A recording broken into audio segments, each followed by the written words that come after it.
Now we saw like all the theory part about password encoder in the last few videos. So let's try to implement one of the password encoder, which is Bcrypt password encoder inside our application and leverage it to authenticate our credentials inside our application. For that, first I have to go to the place where we have configured password encoder with the standard password encoder. So instead of standard password encoder, I will be configuring Bcrypt password encoder. So as we discussed, Bcrypt password encoder has a constructor which don't need any arguments to pass. So with this, from coding, I am good, like my application is good to use Bcrypt password encoder. And as we discussed, my code should stop at matches method for validating the passwords between what we stored in the database and what we are receiving from the UI. So that's why I just kept a breakpoint here. So let's try to start our application in debug mode. So meanwhile, let's go and see what users we have in the database. We have a customer table, and inside that we have an email that we configured previously, which is john.example.com, and his password is 54321. Now we have our server started. Let's try to go to the browser and try to access my account service. So it's asking me credentials. I'm giving my username, which is john.example.com, and password is 54321. As soon as I click sign in, the code will stop at matches method. So here the raw password is the one which we are receiving from the UI, and encoded password is the one which we have in the database. So now let's try to see what is happening inside this method. So raw password is not a null and encoded password is also not a null. And here I am getting an error saying that whatever you stored inside the database is not a Bcrypt encoded password. So that's why my login will fail though my credentials are right, with an error saying that encoded password does not look like Bcrypt. The reason is you are telling the Spring Security go ahead and leverage the Bcrypt hashing mechanism for validating the credentials. But you are still saving the password in a plain text inside the database. So that's why Spring Security is saying I can't go ahead and validate because the encoded password which is in the database is not a hash of type Bcrypt function. So due to that, we are getting this error. For that, let's try to go ahead and update our password in a Bcrypt hashing mechanism so that our Spring Security also can leverage it and validate the password. For that, let's go to our database.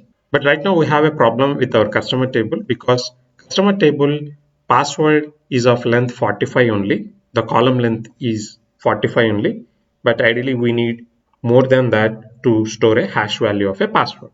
So for that, let me drop my this table, drop table customer. So I have executed drop table customer. Now we have to create a table again customer.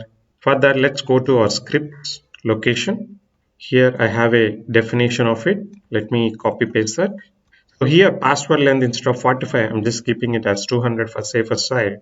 I'm just creating the table. Post that I can go ahead and insert the same value, but here John Doe does not have a password inside a database in a hashing way. So let's try to create a new username, which is happy@example.com, and for him I want to keep it the password as 12345, and his role also can be admin. But I really don't know what is the hash value of 12345 in Bcrypt algorithm. So there are two ways. One is if you are implementing user details manager where you can call create user, the framework will take care of saving the password in a hashed value since you are declaring that the password encoder should be Bcrypt password encoder. But in this scenario, since we don't have that code, what we can do is let's try to go to a website. This is the website where we can generate a hash value of an simple text.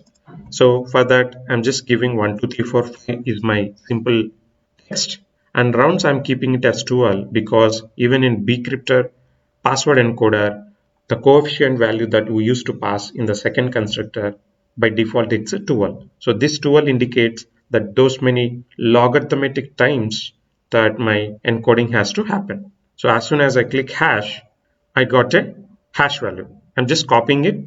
Now instead of 12345, I'm just storing it into the database, the hash value, and I'm inserting it. So now I will go ahead and log in with happy@example.com and password is 12345.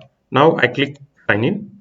This time it stopped again matches. So here the raw password is 12345 and you can see this is the encoded password that we stored in the database. So by this time my Spring Security might have called load user by username and it is having the password in the form of encode password here. So now I will check line by line. So it's not a null raw password. Encoded password is also null, is not a null.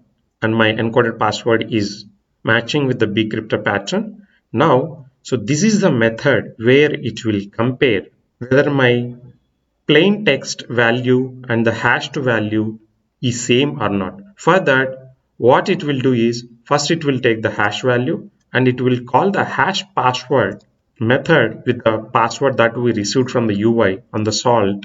So once that hashing is completed, it will return a Boolean value since the hashes of both encoded password and what we calculated based upon the raw password is matching. It will return a Boolean true, which indicates that we should allow the authentication of this user.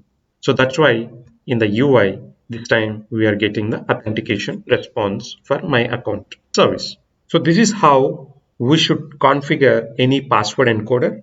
And you can see it's very easy. You just have to define what is a password encoder that I have to follow. And accordingly, you should maintain the values either in the database or in LDAP server. So Spring Security is taking a lot of pain from developers so that they can focus on business requirement, and it is taking care of all the passwords management here. But if you have a requirement where you want to have your own custom password encoder, you are free to implement the password encoder provided by framework, and inside that you have to override the two methods encode and matches so that framework will call your methods whenever it tries to validate the user credentials. So this is the way how you should configure the password encoders. Thank you and see you in the next video. Bye.